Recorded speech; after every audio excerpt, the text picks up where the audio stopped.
aplicación de la resolución de problemas que lo hizo la Universidad de Universidad de Playa. En la Universidad de Playa. Así que damos la cordial bienvenida. Muchas gracias por acompañarnos y gracias a usted también por asistir y estar interesado en esta ponencia. A usted por la oportunidad entonces. Y en atención al tiempo que hemos perdido, entonces voy a entrar de lleno a esto, ¿ya? Los que estén interesados en profundizar la investigación, en la revista Educación Matemática está publicado el artículo. Revista Educación Matemática, ¿ya? Entonces ustedes podrían bajar el artículo y cualquier duda que tengan pueden referirse al artículo y si no me escriben y podemos interactuar, ¿ok? Entonces me pueden escribir acá a mrodriguez@upla y esta publicación está en la revista Educación Matemática. Google, revista Educación Matemática, y en la última publicación está el artículo. Lo pueden bajar y ahí explorar con más detalle, ¿ok? Miren, 3 momentos para esta presentación. 3 momentos en atención al tiempo. Lo primero es situar el taller de resolución de problemas. ¿Cómo llego yo al taller de resolución de problemas? ¿Ok? Ese es el primer momento, para que todo el público sepa de dónde viene esa idea o cómo se instala. El segundo momento tiene que ver con la investigación en sí, es decir, un taller con estudiantes talentosos. Entonces cuento en el segundo momento, después de esa evolución, cómo el taller se aplica con estudiantes talentosos y por qué me interesan los estudiantes talentosos. Para desde ahí mirar al sistema escolar. Esa es la idea un poco, que ellos me iluminen un poco. Y por último, voy a hablar sobre los resultados de ese trabajo, de ese taller con alumnos talentosos y les voy a contar un poco qué hice en las Olimpiadas, no es 2017, el 2016, porque tenemos una Olimpiada Ormat en Viña del Mar y también la aplicábamos en San Felipe. Eso, 3 momentos, miren. Cómo se instala el taller, la estructura del taller y cómo se analizan los datos y los resultados. Y un poco lo que hacemos en una Olimpiada. ¿Por qué un taller de resolución de problemas en matemáticas? Bueno, yo trabajo con estudiantes de pedagogía en matemática en San Felipe, ¿sí? Y de alguna manera los jóvenes de repente se hacían preguntas como que si la matemática que estoy aprendiendo en la universidad la voy a poder aplicar con los jóvenes o voy a poder lucir esa matemática que estoy aprendiendo acá con los estudiantes. Y en esas inquietudes emerge la posibilidad de proponer en la malla de la carrera un optativo de resolución de problemas de matemáticas. ¿Con qué idea? Con la idea de mostrarles a estos jóvenes la posibilidad de transitar entre la matemática escolar universitaria a través de problemas no rutinarios, ¿sí? Es decir, para que le dieran sentido al límite, a las progresiones aritméticas y geométricas, ¿sí? Al álgebra de matrices, a los sistemas de ecuaciones, pensando en su desempeño como profesionales en la matemática escolar, ¿ok? Y evidentemente que la idea de un problema no rutinario, es decir, un desafío que no evoque procedimientos, pero sí que sepa uno lo que tiene que hacerse. Entonces, así nace este cuento. Discutíamos problemas con la idea de mirar ese tránsito. Entonces hay que elegir problemas no rutinarios adecuados que permitan mirar un tránsito. Que aparezcan de repente límites, que aparezcan progresiones, que aparezcan matrices, etc. Pero de problemas muy sencillos, de problemas muy elementales. Esa es la gracia también, seleccionar problemas muy elementales, no rutinarios, pero que permitan mirar un tránsito. O una articulación entre la matemática escolar y universitaria. Y esa cosa empezó a funcionar y de repente le dije a los estudiantes, ¿y por qué no hacemos una olimpiada local en San Felipe para sacar una radiografía de cómo está el sistema escolar? Si los estudiantes articulan los ejes temáticos a través de problemas no rutinarios. Es decir, dimos un paso más adelante. A todo esto, las olimpiadas parten y toda esta cosa parte el 2006. Y el 2014 publicamos entonces, de ese trabajo publicamos un artículo que está en la revista REIEC, una revista argentina. Ahí también está información. Y si necesitan me escriben y yo les entrego o les envío el artículo. Bueno, y evidentemente que el taller tiene una estructura y tiene una base teórica. Está basado un poco en las fases de Polya, ¿sí? Polya y la idea de valor agregado, es decir, la metacognición y el papel de las creencias. Esos elementos los fuimos considerando al elaborar un trabajo en RP, en resolución de problemas. Pero también es interesante ver la propuesta de Puig, en el sentido de, con los problemas, seguir una temática, para que de alguna manera también tenga sentido esta articulación. ¿Ok? En Rodríguez y Parragués pueden encontrar a lo mejor esta idea de articular, de cómo a través de problemas no rutinarios yo puedo conectar con esta matemática universitaria y la matemática escolar. ¿Ok? ¿Qué miramos en los talleres? Desde esta génesis, procedimientos matemáticos, argumentos y estrategias. Y entendiendo la estrategia como un procedimiento no deliberado, que emerge nada más ante la situación, en el sentido de Escoriza 2003. Es decir, el concepto de estrategia está en este artículo y fundamentalmente tiene que ver con estos procedimientos no deliberados, que detona la situación problema, este problema no rutinario. Entonces, el taller tiene esta característica, está basado en las fases de Polya, en las ideas de Schoenfeld y también en la idea de Puig, con esta idea de la temática. Y que de alguna manera está en esta publicación de la revista Educación Matemática que les acabo de mencionar. Y profe, ¿cómo vemos la temática? Mira así, el doctor Fermer mostraba la idea de contar cuadrados en una cuadrícula, ¿cierto? Ya, interesante. Pero de ahí podemos llegar a una expresión. Pero de esa expresión está la inducción matemática y la idea de la suma de los primeros cuadrados de los números naturales. Lo que decía el doctor Fermer, miren las coincidencias. Me copió el doctor Fermer. Pero fíjense bien que si yo elimino los trazos y dejo solamente las inserciones, aparece un geoplano. Y en vez de trabajar en la cuadrícula, me voy al geoplano. ¿Sí? Y en los geoplanos puedo trabajar problemas de áreas, de perímetros o relaciones entre los puntos y el área. El teorema de Pick para calcular el área. ¿Se da cuenta? Y ahí hay esa conexión entre cuestiones muy elementales y cuestiones muy elaboradas. Sistemas de coordenadas probablemente, si pienso en ejes coordenados, y como les decía la inducción. Esa es la idea de temática en general, que a través de una cuadrícula yo puedo ir transitando. ¿Sí? Y hay muchos problemas interesantes en donde la cuadrícula está presente. ¿Qué pasa si trazo una diagonal? ¿Cuántos cuadraditos intersecto? Si la diagonal es, si la región rectangular es de 3 por 4 y trazo una diagonal, ¿cuántos cuadraditos intersecto? A ver, lo trazo y cuento. 1, 2, 3, 4, 5, 6. Si es de 2 por 3, a ver. ¿Y si es de 5 por 8? A ver, lo trazo y cuento. ¿Y si es de 250 por 375? Temática. Bueno, evolucionamos y tuve la suerte entonces de proponer un taller de resolución de problemas a estudiantes talentosos en el programa Beta de la Pontificia Universidad Católica de Valparaíso, con un ayudante que me permitió entonces yo no intervenir tanto y de observar ese proceso. Estudiantes de séptimo y octavo, 18 estudiantes. ¿Ok? Y desarrollamos un taller de acuerdo a temáticas. ¿Y cuáles son las temáticas? Problemas de distribución, problemas de criptoaritmética y problemas de conteo. ¿Cuántos cuadrados hay? ¿Cuántos rectángulos hay? ¿Cuántos cuadraditos se intersectan? Problemas de conteo. Bueno, como dijo el doctor Fermer, un problema es una situación a la cual sabemos lo que hay que hacer, pero no tenemos claridad cuál es el camino. Y hay muchos autores que dan cuenta de eso como problema.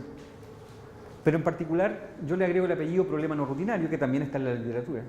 Es decir, trabajar con problemas no rutinarios, aquellos que no evoquen un procedimiento. Evidentemente que el talento académico se entiende, primero, desde las políticas públicas. En el 2010, el Ministerio de Educación establece un decreto para que las universidades o centros de educación superior puedan pesquisar el talento en el sistema escolar, a través de este decreto del 2010. Bueno, y nosotros también sustentamos un poco y nos basamos en estos modelos de dotación y talento y este modelo de los 3 anillos, en donde fundamentalmente nos centramos en esto. Es decir, nosotros en el artículo caracterizamos lo que vamos a entender por talento. ¿Sí? Ahora, también hay un instrumento, una prueba, que se llama el test Ray-Ban, que es un test de matrices progresivas que inhibe el factor verbal. Es decir, a puras imágenes se busca evaluar el razonamiento del estudiante, sin factor verbal, por considerarse segregador. Bueno, evidentemente que en ese sentido el programa Beta selecciona a los estudiantes y yo solamente lo que tuve que hacer fue aplicar el taller. Y en esa investigación, la pregunta de investigación, varias, fueron dos preguntas. Y una de ellas fue qué tipo de estrategias utilizan los estudiantes talentosos. Antes de empezar el taller yo dije, me voy a encontrar con tremendas y elaboradas estrategias. ¿Qué creen ustedes? No. ¿Cuál es la diferencia entonces entre un estudiante de magíster, un estudiante talentoso, un estudiante de un liceo municipal? ¿Habrá mucha diferencia en las estrategias para estos tipos de problemas? No. ¿Pero cuál es la diferencia del talentoso? Adelantándome a las conclusiones, ya que perdimos tiempo. ¿Ah? Ya, puede ser, ya, sí, porque va un poco con estas habilidades, con estas características que tiene un estudiante talentoso. Ya, muchas veces, muy bien, no se complican tanto, es decir, utilizan estrategias no tan elaboradas, muy bien. Pero hay una característica importante que hace que logren más éxito que el resto. ¿Ah? Su distinción en la observación. Ya, eso es importante, esa capacidad de observar, esos detalles, eso de ir sistematizando. De alguna manera. La dimensión también es importante, un poco más allá de lo que vemos. Justamente, y va un poco con las características. El argumento respecto a la estrategia. Y también esa capacidad de argumentar, esa flexibilidad. Miren, si un poco la flexibilidad, compromiso con la tarea también. Y saben que fundamentalmente saben administrar adecuadamente. Aunque utilizan el ensayo de error, lo administran adecuadamente. Es decir, no es un ensayo de error impulsivo, sino que más bien sistemático. Bueno, les voy a contar a través de dos problemas qué pasó en ese estudio. Y aquí hay uno. Los números del 1 al 24 había que formar dos grupos. De tal manera que la suma de un grupo debía coincidir con el producto del otro grupo de números. Oiga, profe, ¿se ocupan todos? ¿Qué cree usted? Porque alguien pudo haber ocupado. Profe, ¿se pueden repetir? ¿Qué cree usted? Hay que dejarlos, ¿no? Hay interesantes respuestas. Bueno, la idea es que para nosotros estudiar y publicar estas cosas utilizamos una metodología y ahora les voy a contar entonces sobre esa metodología. Es decir, nosotros aplicamos problemas y tomamos los datos. Pero antes de ir a mirar los datos, hacemos un análisis a priori. Es decir, aquí hay una respuesta experta de este problema. Esto es lo que un experto podría hacer, optimizando la resolución. Oiga, ¿y para qué es esto? Porque de aquí me doy cuenta que hay algunas estrategias. Empiezo a ver algunas estrategias. Hay ciertos procedimientos matemáticos, ¿sí? Hay ciertas estrategias también, como le dije, como listar los números o buscar patrones, o buscar ciertas regularidades. ¿Okay? Pero esto es clave para el estudio del comportamiento de la resolución del problema, es decir, un análisis a priori. Y la pregunta de ustedes serían, bueno, ¿y eso cómo extraigo de ahí las estrategias? Así, las rotulo y las caracterizo. Y esa respuesta experta está en función del tipo de estudiante y del nivel escolar. De todas esas, ¿cuáles ustedes creen que a lo mejor fueron altas expectativas?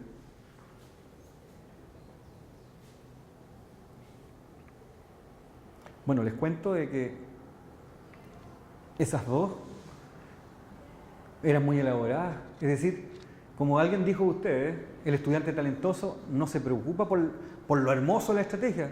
No. Aquella que sea fundamental para empezar a trabajar el problema. Y esas se pensaron como posibles estrategias, pero no emergieron. Porque son más elaboradas. Suponer resuelto el problema.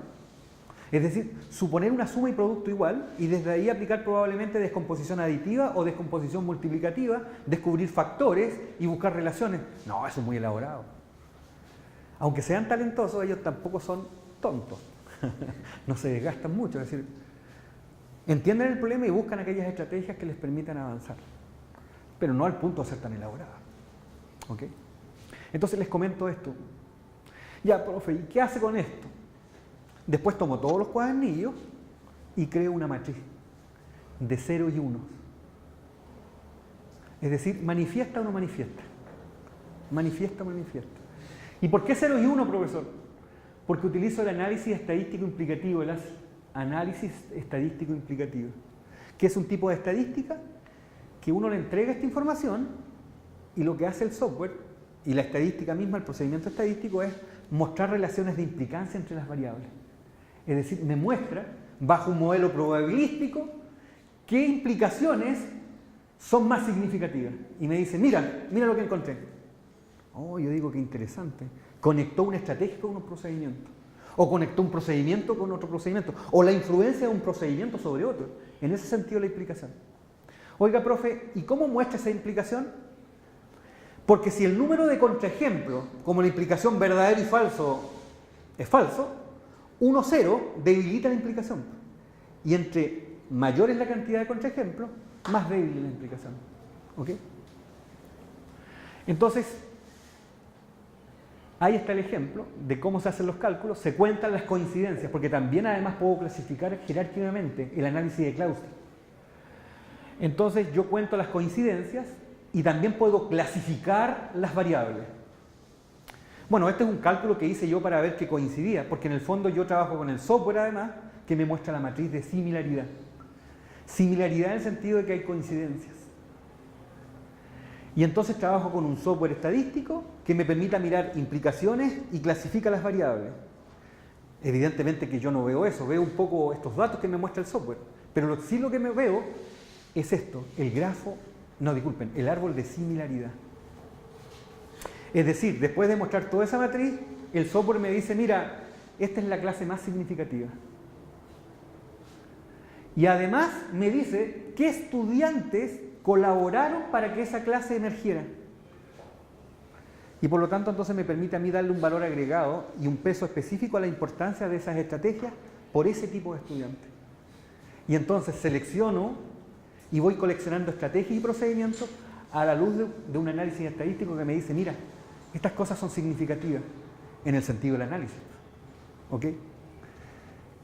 ¿Sí? No es a ojo, sino que es a la luz de un tratamiento estadístico y de un software. El CHIC.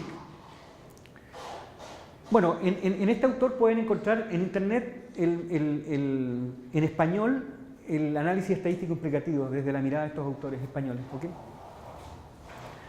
Bueno, y fundamentalmente decir que a la luz del comportamiento de los estudiantes, estas son las 4 estrategias fundamentales para la resolución del problema.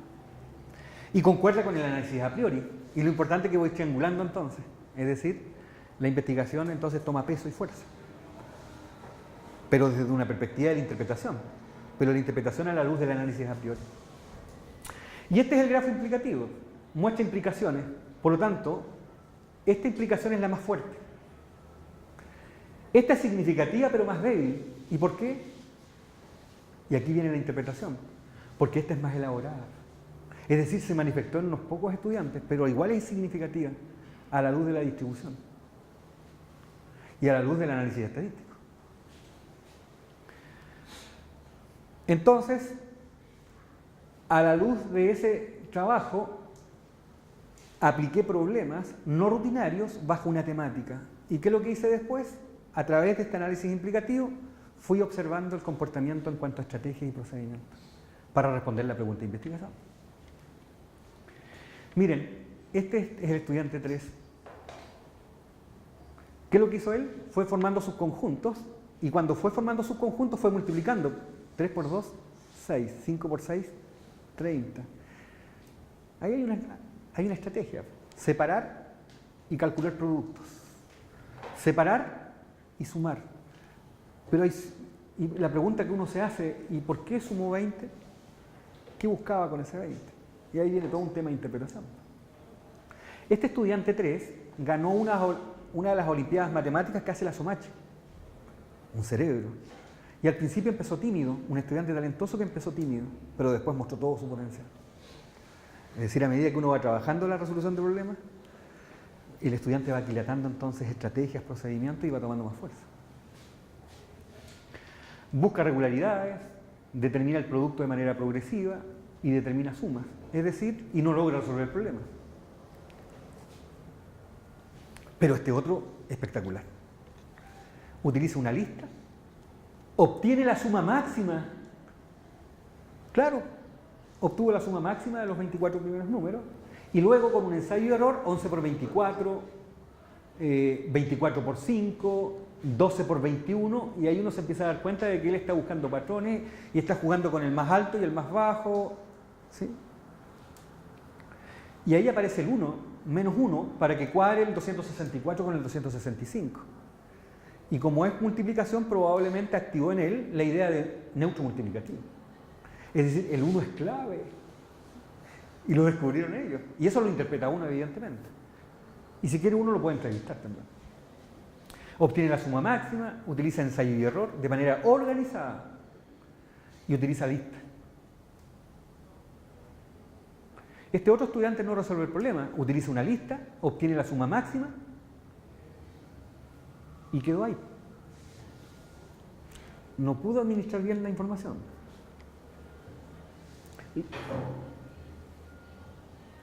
Este es el estudiante 3 en un nuevo problema de distribución.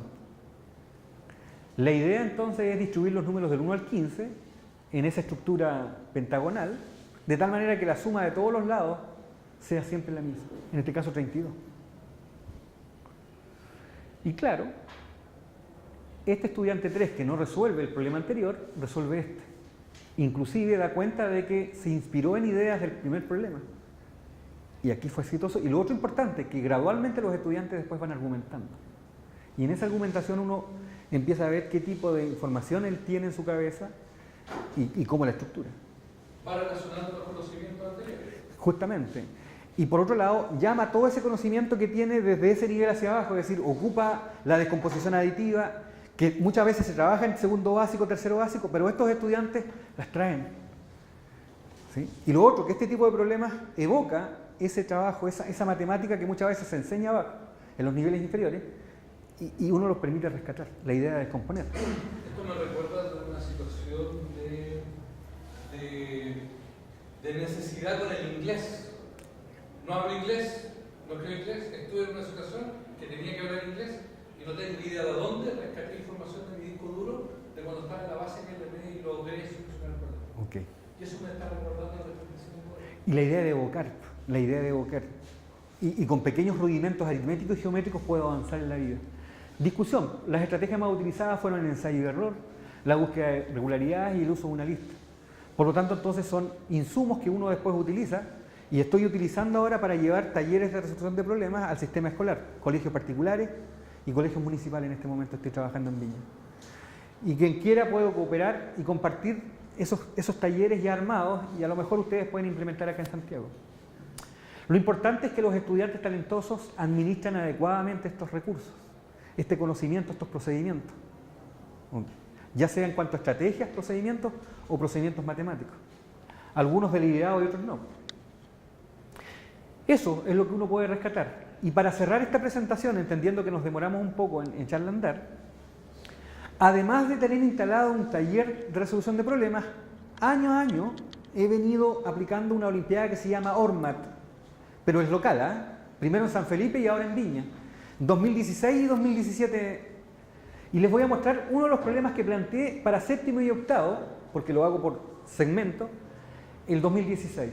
Se le planteó este problema a los estudiantes.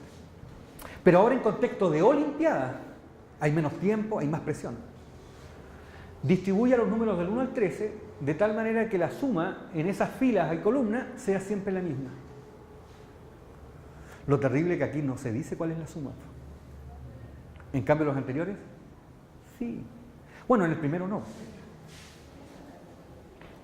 Entonces uno se pregunta, ¿y cara un joven se nublará? No, algunos intentan y fíjense qué respuestas da a los niños. Miren, se empieza a dar que este es en colegios municipales de Viña del Mar. La lista aparece, listan y usan marcas, porque de alguna manera esas marcas son un puntal. Entonces, tachar, hacer marcas, encerrar, son aspectos que tenemos que fomentar, porque los estudiantes las utilizan. Y el ensayo y error evidentemente se va manifestando acá. ¿Okay? En un momento la suma es 24, en otro momento la suma es 28. ¿Por qué se centran en 28 y en 24? ¿Ah? Lista números y uno empieza a observar a la luz de un análisis a priori el comportamiento del estudiante y empieza a crear estos rótulos y estas matrices y después el análisis estadístico. En primer lugar, pensé que si las filas tenían que dar el mismo resultado, tenía que pensar en cuál sería el resultado. Y empecé a buscar combinaciones. Mire, no es muy elaborado el discurso, pero dice que da pistas de lo que intentó hacer. ¿Ah? Y eso es lo importante, que cotejo dos cosas. Lo que él dice y lo que él hace. Fíjense bien que compone aditivamente. Este es otro estudiante de la escuela de Chorrillos de allá de Viña del Mar. Lista números, ¿sí? Mentalmente, dice que mentalmente fue jugando, calculando y ocupando primero los números grandes. Me costó mucho, carita triste. Me costó mucho, pero encontró la respuesta. Es decir, ahora, no sabemos si él pensó en las intersecciones. ¿Qué información le dio a las intersecciones? Porque las intersecciones juegan un papel. Pero dice que probó con los números más grandes. Esta es la Escuela República de Colombia, ¿sí? Y yo creo que ya estamos en el tiempo y por respeto al público. Bueno, la pregunta es, ¿qué pasa si lo hago de manera ordenada? De manera experta. Eso. ¿Podría darle otra, por favor? Ya. Muchas gracias. Tengo una consulta. Sí. Tú has probado esto muy estadísticamente, muy científicamente, entre comillas. Y con distintos tipos de Pero estudiantes. la consulta que te quiero hacer, ¿Ya? ¿has probado con alumnos no talentosos? Sí, porque estamos trabajando con... Estos son estudiantes de colegios municipales de Viña del Mar, convocados a la Olimpiada. Y he probado entonces con estudiantes no talentosos y uno se sorprende. Y uno se sorprende. Pero lo importante es elegir adecuadamente el tipo de problemas que permita que por lo menos ellos reaccionen frente a... Y trabajando colaborativamente, que es la clave. Eso. No sé, ¿sí? Respecto a lo que tú ves en estos problemas no rutinarios, una breve mirada de lo que son los textos escolares y la forma en que se lleva a cabo la práctica de la matemática. ¿Existen estos problemas no rutinarios? He encontrado algunos en los Santillana, por ejemplo, pero siempre en un recuadrito al borde de la página y planteados así, sin poner de relieve el potencial que estos tienen. Y entonces mi idea en el tiempo es mostrar ese potencial y que la gente pueda ocuparlos y utilizarlos. Y por eso les digo, les doy la posibilidad de que si están interesados en buscar los espacios, compartir, estoy dispuesto a visitar algún colegio o a hacer un trabajo en conjunto. Y como les digo, la publicación la pueden encontrar en la revista Educación Matemática, esta publicación. Cuando hablaste de la... No, antes de positiva, antes cuando hablaste del análisis de la estadística que había hecho, Sí. hablaste de 3 habilidades que se habían dado a reducir. Ahí está. Cabe destacar, son habilidades que eran consideradas fundamentales. Entonces quería saber cuál era la pregunta número 2. Es que uno sospecha que P1 es esta. Adiciona y multiplica números de manera arbitraria. Es decir, el procedimiento 1 se activa y es natural que eso ocurra y ocurre. Y un estudiante talentoso lo utiliza, un estudiante no talentoso también lo utiliza. Pero ¿cuál es la diferencia? En la manera en cómo se administra ese ensayo y error. A la luz de esas sumas y esas multiplicaciones de manera reiterada. Ok. Una pregunta como para entender dónde se ha desarrollado el proyecto. ¿A qué se refieren cuando habla de estudiantes de pedagogía y matemáticas? Porque esto partió, digamos, yo hago clases en una carrera de pedagogía matemática y... ¿Quiénes son? Yo no soy de Argentina, entonces no entiendo. Son chicos, gente que va a dar clases de matemáticas. Que van a dar clases de matemática y se esté preparando para ser profesores de matemática. Y en ese proceso de formación incorporo esta idea de los problemas para que ellos miren el tránsito entre la matemática escolar y universitaria, ¿sí? Y le den sentido a las integrales, a los límites, a las matrices, desde problemas muy elementales. Esa es la idea. Y así nace todo este cuento y estamos a estas alturas, eso desde el 2006 a la fecha. Ha habido un recorrido. Eso. Muchas gracias.